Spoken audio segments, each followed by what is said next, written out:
Hello વિદ્યાર્થી મિત્રો, આજે આપણે ધોરણ 8 અંગ્રેજીની એકમ કસોટીનું સોલ્યુશન જોઈ રહ્યા છીએ જે 6/1/2024ના દિવસે લેવાય. તો પહેલો છે read the stanza and answer the questions. તો એમાં જોઈએ પહેલો પ્રશ્ન જોઈશું.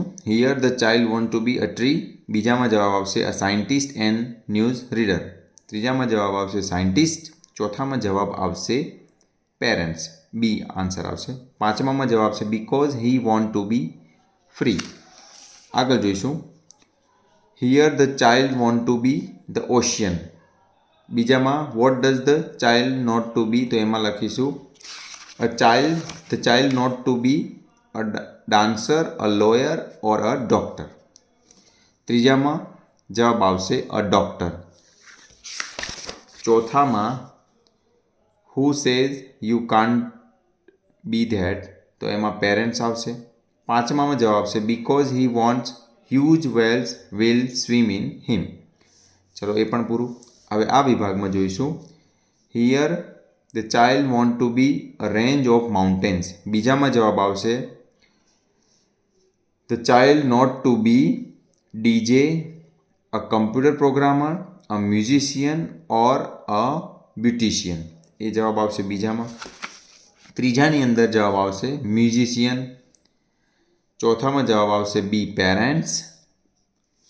અને પાંચમો પ્રશ્ન છે અહીંયા why does the poet want to be a range of mountain. તો એમ લખ્યું the poet want to be range of mountain because he full of valleys and mountain. Because poet want to be full of valleys and fountain. એ રીતના આપણે લખી દઈશું. ચલો આગળ જોઈશું ચોથો. એમાં પહેલો પ્રશ્ન છે what does the dog share with the poet. The things he finds. બીજું છે when does the dog sleep. The dog sleeps when the poet went to slip.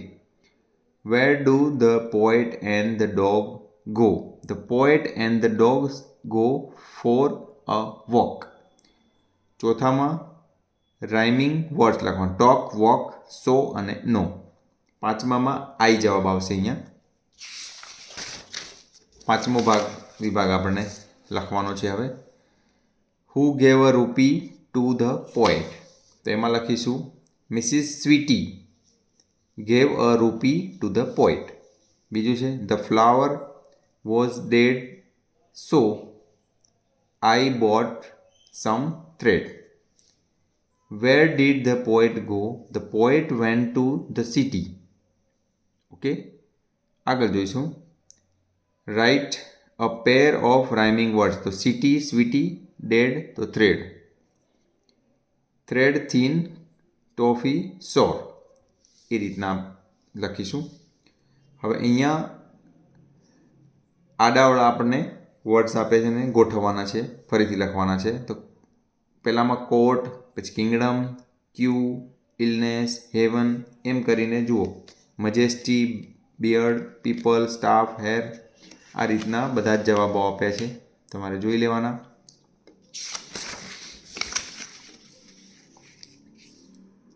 Silence, divine, એ રીતના જુઓ, બધા જ તમને જવાબ આપ્યા છે. ચલો હવે ત્રીજો પ્રશ્ન છે classify the sentence into can અને કેન નોટ. તો પહેલા વિભાગમાં જોઈએ તો જુઓ અહીંયા ડોટ વાળા જે આપ્યા છે ને I can do many things. I can speak Hindi and Gujarati. અને I can speak a little bit of English. તો આ કેનવાળા થયા. હવે કાન્ટવાળા કયા છે? I can't speak Sanskrit. I can't play football. એ રીતનું બીજામાં જોઈશું. I can check patients. અને બીજું છે આઈ કેન ગીવ ઇન્જેક્શન. તો આ બે કેનવાળા આવશે. કાન્ટવાળા કયા છે? I can not operate them.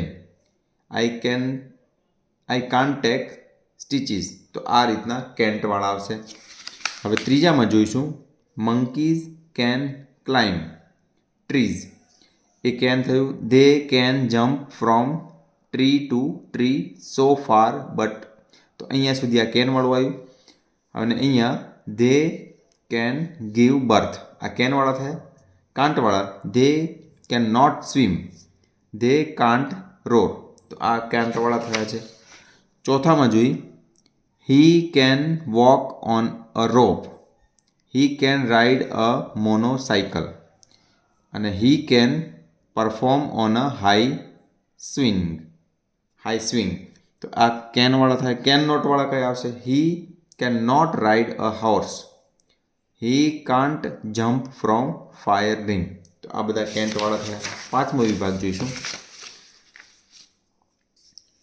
V can play chess and dance, we can play together but, ચલો એ કેનવાળો થયો. હવે બીજો છે we can help each other, આ કેન છે. હવે કાંટવાળા કયા છે? We can not fight with each other, we can't cheat each other, તો આ રીતના કાંટવાળા થયા છે, કેન નોટવાળા થયા. બરાબર. આગળ જોઈશું ચોથો પ્રશ્ન. કેન, મે, મસ્ટ, શુડ અને શુડ નોટ, એનાથી ખાલી જગ્યા આપણે પૂરીશું. તો પહેલામાં મસ્ટ, બીજામાં શુડ, મે, ચોથામાં જોઈશું શુડ નોટ, પાંચમામાં કેન, બીજો વિભાગમાં પહેલો છે એમાં શુડ, બીજામાં કેન, ત્રીજામાં મસ્ટ, ચોથામાં શુડ નોટ, પાંચમામાં મે, ત્રીજામાં શુડ, બીજામાં મે, ત્રીજામાં શુડ નોટ, ચોથામાં કેન, પાંચમામાં મસ્ટ. અહીંયા ચોથા વિભાગમાં મસ્ટ, શુડ, ત્રીજામાં મે, ચોથામાં કેન, પાંચમામાં શુડ નોટ, અને પાંચમા વિભાગમાં પહેલામાં મસ્ટ આવશે, બીજામાં મે, ત્રીજામાં શુડ, ચોથામાં કેન અને પાંચમામાં શુડ નોટ. તો આ રીતના આ પણ આપણે કમ્પ્લીટ કર્યું.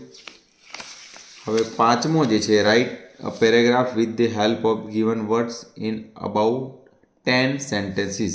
તો આ તો તમારે જાતે જ તમારા વિચારો લખવાના છે વિદ્યાર્થી મિત્રો. તો આ રીતના આપણે સંપૂર્ણ જે ધોરણ 8 અંગ્રેજીની એકમ કસોટીનું જે પ્રશ્ન બેંક હતી એનું સોલ્યુશન આપણે જોયું. તો આ વિડીયો કેવો લાગ્યો કમેન્ટ કરીને જરૂરથી કહેજો, અને ચેનલને તમે સબસ્ક્રાઈબ ના કરી હોય તો કરી લેજો. ધન્યવાદ.